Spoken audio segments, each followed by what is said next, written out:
Leaks வரையோட வந்திருக்கிறேன். இந்த leaks வரை எப்படி செய்யறேன்னு சொல்லி உங்களுக்கு ஸ்டெப் பை ஸ்டெப் காட்டித்தாரேன்.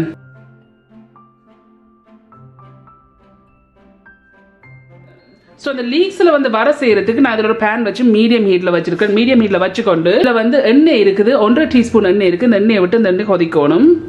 எண்ணெய் வந்து கொதிச்சா பிறகு இதில் வந்து 1/2 டீஸ்பூன் கடுகு இருக்குது. இந்த கடுகு போட்டு கடுகு வடிக்கணும்.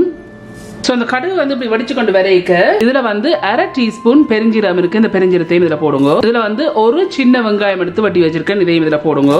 ஒரு காம்பு கருவேப்பிலை இருக்குது. இதையும் இதில் போடுங்க. மிக்ஸ் பண்ணி போட்டு 2 நிமிஷம் இதை வதங்க விடுவோம்.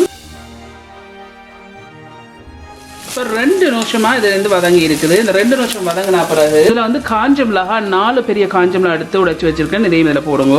இதில் வந்து மாசி இருக்குது. இது வந்து ஆப்ஷனல், உங்களுக்கு மாசி போட விருப்பம் இல்லாட்டி நீங்கள் போட தேவையில்லை. பட் நான் போடுறேன். இதில் வந்து 1.5 டேபிள் ஸ்பூன் மாசி எடுத்து நல்லா கழுவி போட்டு சுடுதண்ணியில் 10 நிமிஷம் நனைய வச்சு நான். ஸோ இதில் வந்து 1.5 டேபிள் ஸ்பூன் இருக்குது. பட் உங்களுக்கு விருப்பம்னு சொன்னால் இதுக்கு நீங்கள் ராலம் போடலாம். பட் நான் இன்றைக்கு இதில் மாசி போடுறேன். போட்டு 1 நிமிஷம் இதிலேருந்து வதங்க விடுவோம். ஸோ இப்போ இதுலேருந்து 1 நிமிஷமாக வதங்கி கொண்டிருக்கு. இந்த 1 நிமிஷம் வதங்கினா பிறகு இதில் வந்து லீக்ஸ் இருக்குது. 160 கிராம் லீக்ஸ் எடுத்து சின்ன சின்ன வட்டி இருக்கிறேன். நீட்டுட்டா சின்ன சின்னனா. இப்போ இந்த லீக்ஸை இதில் போடுங்க. இதில் வந்து திருவண்ண தேங்காய்ப்பு இருக்குது, 40 கிராம் இருக்குது. இப்போ இதையும் இதில் போடுங்க.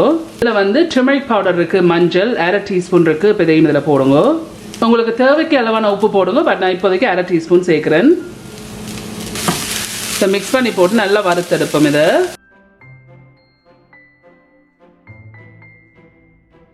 ஹீட்டை கொண்டு வந்து மீடியத்துலேருந்து கொஞ்சம் குறைச்சி வச்சிருக்கேன். இடக்கிற கிளறி கிளறி விடுங்க. இதில் 3 நிமிஷமாக இருந்து வறுத்துருக்கிறேன். இன்னும் வறுபடணும். ஸோ இப்போ டோட்டலியாக வந்து 8 நிமிஷம் வந்து இதுலேருந்து நான் வறுத்துருக்கிறேன். 8 நிமிஷத்துக்கு பிறகு வந்து அடுப்பை வந்து ஆஃப் பண்ணிட்டேன். லீக்ஸில் செய்கிற வர வந்து செய்து முடிஞ்சது. உப்பை செக் பண்ணி பாருங்க.